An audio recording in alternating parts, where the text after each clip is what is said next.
Bismillahirrahmanirrahim. Alhamdulillahi Rabbil Alamin. Wassalatu wassalamu ala asyrafil anbiya'i wal mursalin. Nabina Muhammadin wa ala alihi wa sahbihi ajma'in. Assalamualaikum warahmatullahi wabarakatuh. So inshallah, sa pagpapatuloy natin sa pagtalakay sa maikling talambuhay ni Ali bin Abi Talib radhiyallahu anhu. So, yung huli nating natalakay, yung tungkol sa katotohanan kung meron bang ibinilin na siya dapat ang unang khalifa. So, walang ganito. Walang ganito. Bagkus ang mga ganito paniniwala, iinimbento lamang ng mga Shia na itinatag ni Abdullah bin Saba. Nang layunin nito ay sirain ang Islam mula sa loob nito. Si Abdullah bin Saba ay isang Hudyo na nagpanggap na Muslim at ipinasok niya sa Islam ang iba't ibang mga ligaw na katuruan, kabilang dito ang kabanalan ni Ali at iba't iba pa. Na kung magkakaroon nga tayo ng analogy, ang katulad ni Abdullah bin Saba ay katulad ni Pablo. Si Pablo nagpanggap, Hudyo na nagpanggap na Kristiyano at sinira niyang Kristyanismo mula sa loob nito. Si Pablo na nagpasok sa Kristyanismo ng doktrina ng Trinity at iba't iba pa. Na basically, ang Kristyanismo ngayon, si Pablo ang nagtatag, hindi si Isa alayhis salam. O kumbaga, hindi siya yung pinanggalingan ng mga pangaral na ipinangangaral ngayon ng mga Katoliko. Pero syempre, alhamdulillah, ang Islam bilang relihiyon ni Allah, hindi talaga ito mababago ng mga Shia. Kaya nga umuusok lagi yung ilong ng mga Shia kapag pumapalpak yung kanilang mga pagtatangka na supilin ang mga Muslim. So ngayon, ginagawa nila ngayon, hindi nila magagawa na mailigaw ang mga Muslim na mapapaniwala nila. Kaya ngayon nagpapaningas naman sila ngayon ng digmaan sa iba't ibang mga lugar na kaya nilang magpaningas ng digmaan. So ngayon kontrolado nila ang lahat ng mga digmaan sa Middle East. Yemen, Saudi Arabia, Palestine, Syria, Iraq. Lahat may kinalaman ang Iran doon. Sinasabi ng ating mga scholar, wa kullu mu'minin billahi wa rasuli yatahaqqaqu anna dinal islami huwal haqq. So lahat ng mga naniniwala kay Allah at sa kanyang sugo ay nagpapatibay ng Islam ang siyang tunay na relihiyon o ang katotohanan. Ya'lamu butlana hadal iftira. At ang tunay na mananampalataya, nalalaman niya ang kawalang saysay o pagiging mali, ang kamalian ng mga inimbento na ito ng mga ligaw na sekta. Lian na sahabata kanu khairal kalki ba'dal anbiya. Dahil ang mga sahaba, sila ang pinakamainam na mga nilikha matapos ang mga propeta. Wahum khairu quruni hadihil ummah. At sila ang pinakamainam na henerasyon ng umma na ito.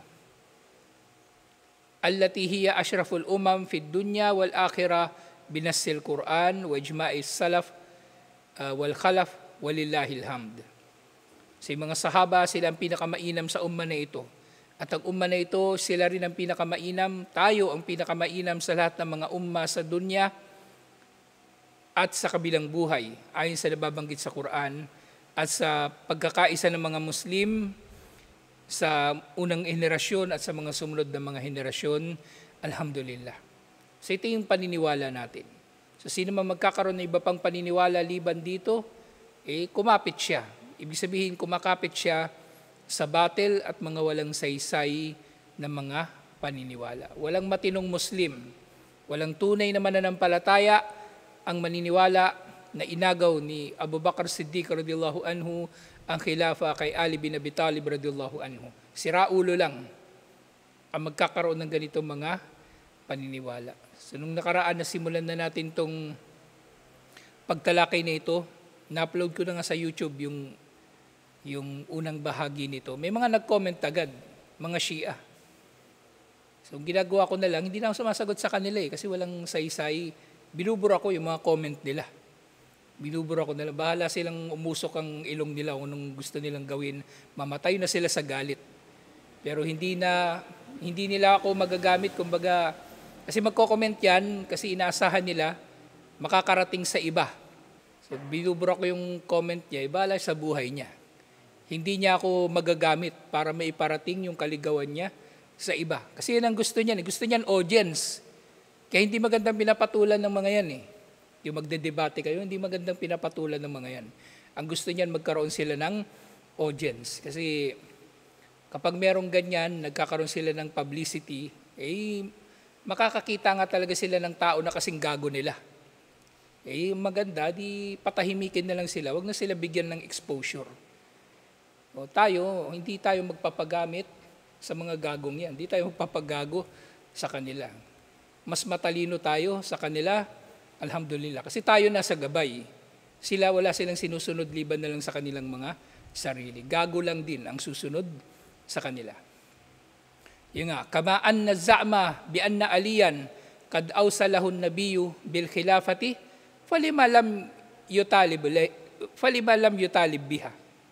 Kasi ngayon sinasabi ng mga Shia, halimbawa, inaangkin nila na si Ali daw dapat ang khalifa kasi may binilin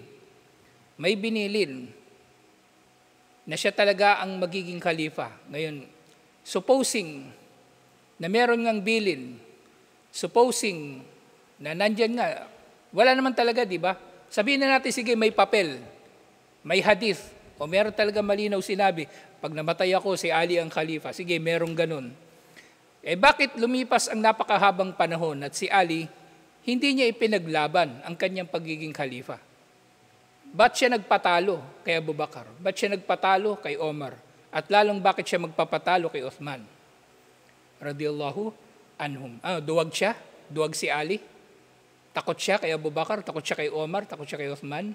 Mas takot siya sa tatlong ito kaysa kay Allah? Waliyadu billah. So, yung kanilang inaangkin, batil, walang saysay, walang kwenta. Wala silang pinangahawakan na kahit na ano, kundi mga haka-haka. Yun nga, yung layunin nila kung bakit sinusulog nila yung ganitong paniniwala. Kasi nga para lang bigyan ng puwang o ng justification yung kanilang pagsamba sa iba pa liban kay Allah. Na yun nga, si Ali, sinasamba nila bilang katambal ni Allah. At yun din si Fatima, si Al-Hussein at yung mga imam na kinikilala nilang imam na ina po ni Ali at khalifa na ina po ni Ali. Walang ganun.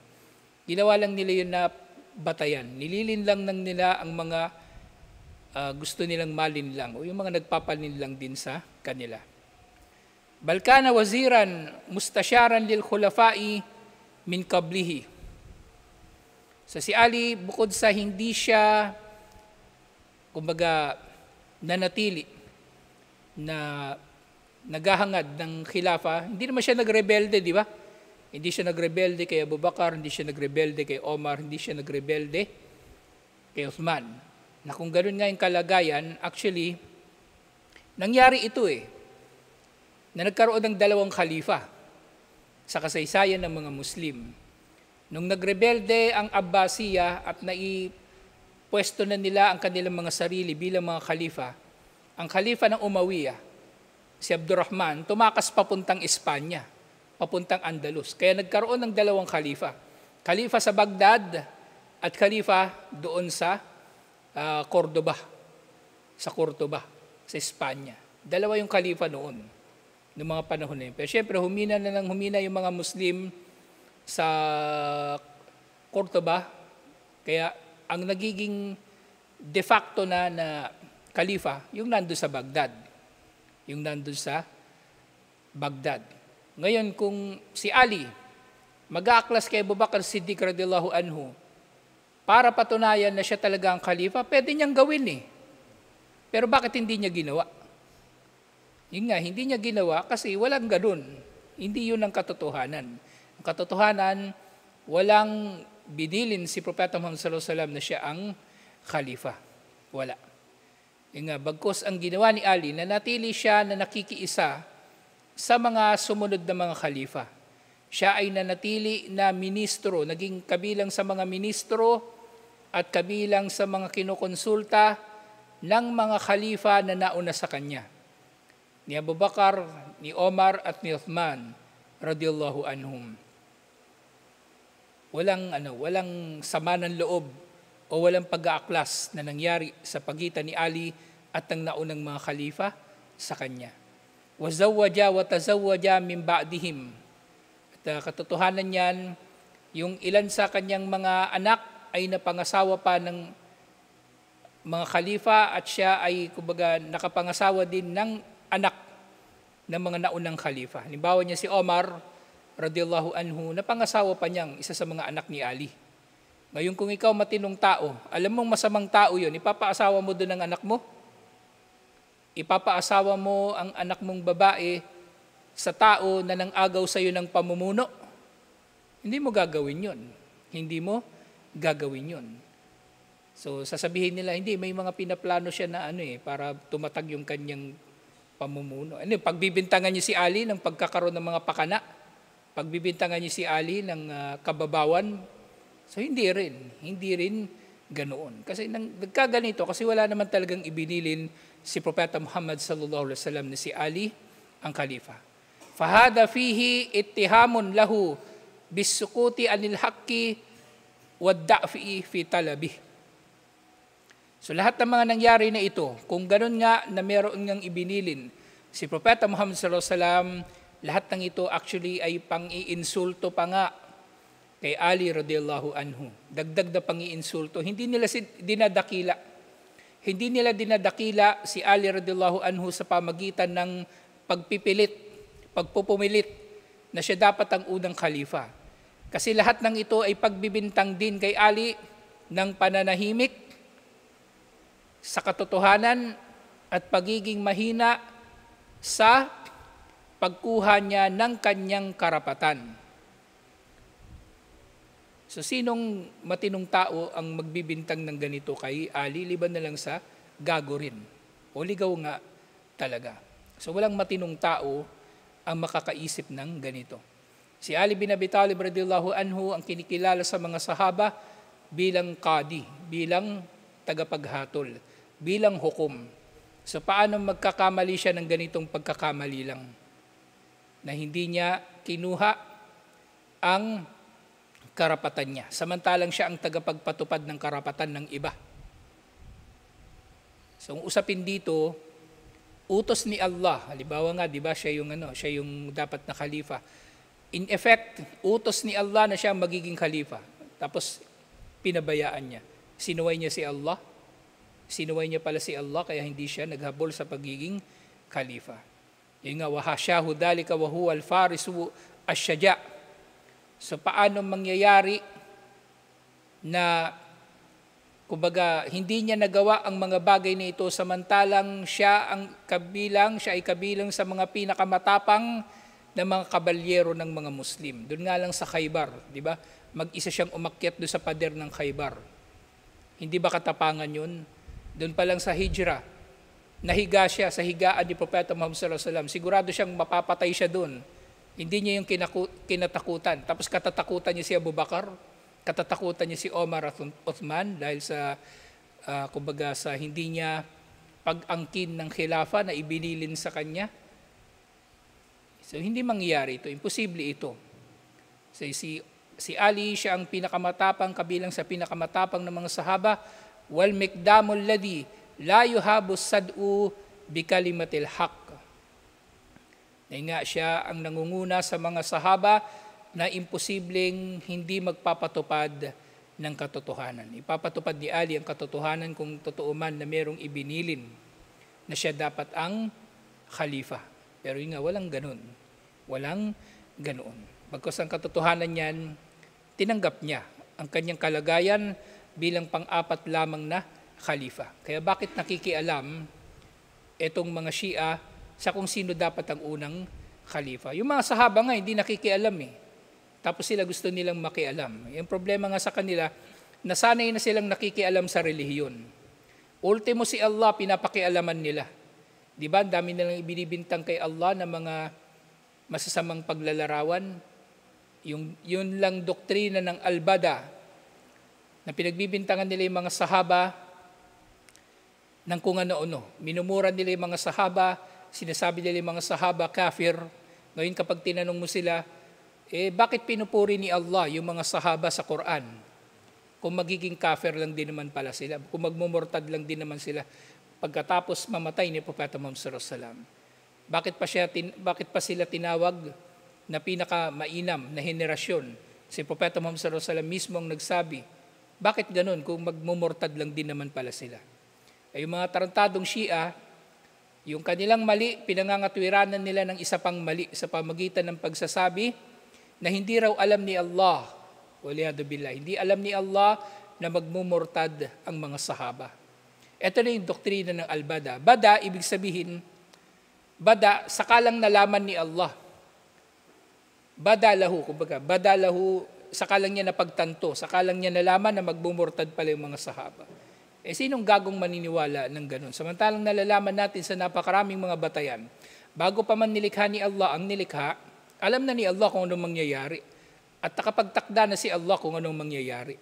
Tapos sasabihin nila, hindi alam ni Allah na magmumurtad pala yung mga sahaba. So yun ay kagaguhan lang na inimbento nila. So si Ali, alam niya ang bagay na ito.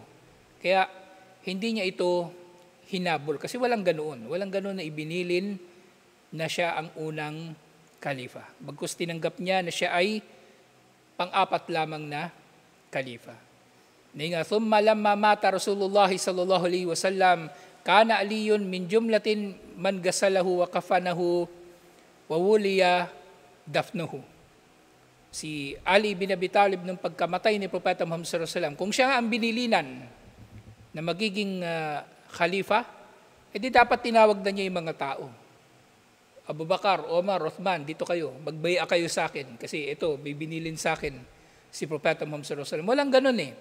Bagkus nang namatay si Propeta Muhammad sallallahu alaihi wasallam, ang una niyang ginawa, ang asikasuhin ng bangkay ni Propeta Muhammad sallallahu alaihi wasallam bilang pinakamalapit na kamag-anak ni Propeta Muhammad sallallahu alaihi wasallam na lalaki. Magpinsan sila ni Propeta Muhammad sallallahu alaihi wasallam. So kabilang siya dun sa mga naghugas kay Propeta Muhammad sallallahu alaihi wasallam, nagbalot kay Propeta Muhammad sallallahu alaihi wasallam, at syempre naglibing kay Propeta Muhammad sallallahu alaihi wasallam. Walamma buya as-siddiqu yawma as-saqifa kana Ali min jumlatin man baya'a bil masjidi. At nung panahon na nagbaya na ang mga tao kay Abu Bakar Siddiq radhiyallahu anhu dun sa Saqifat Banu Sa'idah. Yung dun sa di ba, yung kung maalala nyo dun sa Omar series, yung nagtatalo yung mga sahaba, yung mga ansar. At pumunta si Abu Bakar, si Omar, at si Amir bin al-Jarrah. Si Abu Ubaidah, Amir bin al-Jarrah. Tatlo silang nandun. At itinataas ni Abu Bakar Siddiq yung kamay ni Abu Ubaidah at ni Omar. At sinasabi niya, magbaya kayo sa kahit sino sa dalawang ito. Siya yung gagawin nating kalifa. Pero hindi, ang ginawa ni Omar, mas tuso si Omar, mas mautak si Omar. Nagbaya na siya, nauna siyang nagbaya kay Abu Bakar. At yung mga tao, pagkatapos magbaya ni Omar kay Abu Bakar, wala nang tanong-tanong. Yung Ansar, nagbaya na rin kay Abu Bakar. Kasi naiintindihan nila, si Abu Bakar ang pinuno, de facto na pinuno pagkatapos ni Propeta Muhammad sallallahu alaihi wasallam. Walang sino man sa kanila ang nag-alinlangan na magbaya kay Abu Bakar Siddiq radhiyallahu anhu. Tapos ngayon yung Shia nakikialam, sino ba sila? Yun nga ang problema. Ang unang tanong diyan, sino ba sila para magkaroon ng opinyon sa kung sino ang mauunang khalifa? Sino ba sila? Saan ba sila nanggaling? Hindi nga sila galing ng Madina eh. Galing sila doon sa mga inapo ng mga sumasamba sa apoy. Galing sila doon sa mga inapo ng pumatay kay Omar bin Khattab radhiyallahu anhu. Galing sila doon sa mga inapo ng pumatay kay Uthman radhiyallahu anhu. Kaya yung ugat talaga ng mga Shia, ang sirain ang Islam at ang mga Muslim mula sa loob nito. Tapos makikinig tayo sa kanila. Gago nga lang talaga. Gago lang. Ito na itatitle ko sa lecture na to. Gago lang ang maniniwala sa mga Shia. Gago lang. Walang matinong tao ang makikinig, kahit makinig lang sa kanila, walang matinong tao ang gagawa nun. Sige nang nagbay yung mga tao kay Abu Bakr Siddiq radhiyallahu anhu dun sa Kifat Banu Sa'idah, wala dun si Ali. Pero nung nandun na sila sa masjid, bumalik na sila Abu Bakr dun sa masjid, nagbaya na siya. Nagbaya na siya doon kay Abu Bakr Siddiq radhiyallahu anhu. Wala nang kuskus balungos, wala nang cheche boreche. Nagbaya siya, wala nang drama. Nagbaya siya. Ibig sabihin, yun ang pagkaunawa niya sa dapat mangyari. Si Abu Bakr Siddiq radhiyallahu anhu ang kahalili ni Propeta Muhammad sallallahu alaihi wasallam nang siya ay buhay pa. Si Abu Bakr Siddiq radhiyallahu anhu ang pumalit kay Propeta Muhammad sallallahu alaihi wasallam mag-imam nang siya ay buhay pa. At nandun si Ali, kasama nila na nagsala sa likod ni Abu Bakr. Bakit hindi si Ali ang ginawang imam nung nagkasakit si Propeta Muhammad sallallahu alaihi wasallam? So nagbaya agad si Ali sa kanila. Wakana bayna yaday Siddiq kagayrihi min umara'is sahaba. Na nga nagbaya din kay Abu Bakr Siddiq radhiyallahu anhu ang mga pinuno ng mga sahaba. Yara ta'atuhu fardan alayhi wa ahabbal asya'a ilayhi. Na kumbaga, ginawa nila ito bilang kumbaga pagsunod kay Abu Bakr Siddiq radhiyallahu anhu na ito nga ay obligado at ito nga ay kamahal-mahal para sa kanila. Ang magbaya kay Abu Bakr Siddiq radhiyallahu anhu. Walang ni isa man sa mga sahaba ang nagreklamo sa pagbabaya kay Abu Bakr Siddiq radhiyallahu anhu. Kahit siya labas, tito ni Propeta Muhammad sallallahu alaihi wasallam, hindi nagreklamo. Si Abu Sufyan, hindi nagreklamo. Yung mga matataas ng Quraysh, na dating pinuno ng Quraysh, di ba? Sina Suhail bin Amr, si Khalid bin al-Walid, pwede silang mag-angkin na sila yung magiging khalifa. Pero walang nagreklamo ni isa. Walang nagreklamo ni isa. Lahat sila ay nagbaya. At yun nga, falamma tawafa Abu Bakr wa qama Omar fil khilafati biwasiyati Abi Bakr ilayhi bidalik kana aliyun min jumlatin man baya'ahu. Nga pagkamatay naman ni Abu Bakr Siddiq radhiyallahu anhu at si Omar bin Khattab radhiyallahu anhu ang naging khalifa ni Abu Bakr, dahil sa bilin ni Abu Bakr, si Ali ay nagbaya pa rin kay Omar. Wa kana ma'ahu yushawiruhu fil umur. At si Ali na nanatiling kasama ni Omar na consultant ni Omar sa mga bagay-bagay. So walang minasama si Ali doon. At yun nga, kahit nga doon sa di ba, sa usapin ng pagiging khalifa ni Omar, nabanggitan natin ito ng ilang beses. Si Propeta Muhammad sallallahu alaihi wasallam nang namatay siya, walang malinaw na binanggit. Pero nagkakaisa mga sahaba, si Abu Bakr ang pinakamainam sa kanila. Pero nang namatay si Abu Bakr Siddiq radhiyallahu anhu, bago siya mamatay, naibilin niya sa mga tao na magbaya kay Omar. Pero nga hindi naging khalifa si Omar dahil sa bilin ni Abu Bakr. Naging khalifa si Omar dahil sa baya ng mga Muslim, na nagkakaisa ang mga Muslim sa pagbabaya sa kanya. Hindi dahil sa binilin, hindi dahil sa ihinabilin ito. Kaya nga, dito sa usapin na ito, pwede nga tatanggi na rito si Ali. Kasi bakit sasabihin niya, di ba? Kung talaga siya yung ibinilin, bakit ako magbabaya dyan? Ang nagbilin na ako maging khalifa, si Propeta Muhammad sallallahu alaihi wasallam. Samantalang ang nagbilin na maging khalifa kay Omar, si Abu Bakr lang. O di lamang pa rin siya kay Omar, pero wala nang ganun. Walang ganun na ibinilin. At yun nga, falamma tu'ina Omar, nang sinaksak si Omar, di ba yung pinatay si Omar bin Khattab radhiyallahu anhu, waju'ila al-amru syura fi sittati ahaduhum Ali. Nang namatay si Omar, kumbaga, bago siya mamatay, ang binilin niya mula doon sa syura na 6 na katao. Sa kanila pipiliin kung sino magiging khalifa. At kasama sa 6 na ito si Ali. Ngayon sa pagkamatay ni Omar, pwede naman niyang sabihin doon sa 6, di ba? Ako naman yung binilin eh. Ako na iboto niyo magiging sunod na khalifa. Pero walang ganun. Thumma khalasa minhum bi Uthman wa Ali. So sa kanilang pagbobotohan, ang nangyari sa elimination nila sa 6, 2 na lang natitirang pagpipilian. Si Uthman o si Ali. Faqaddama Uthman ala Ali. At syempre, sa pagbobotohan nila, nanguna si Uthman kaysa kay Ali. At maaring ang mangyari pa nga na sa pagbobotohan na ito, kaya nakalamang si Uthman, binoto rin ni Ali, binoto rin ni Ali si Uthman, hindi niya binoto yung sarili niya. Hindi niya binoto yung sarili niya.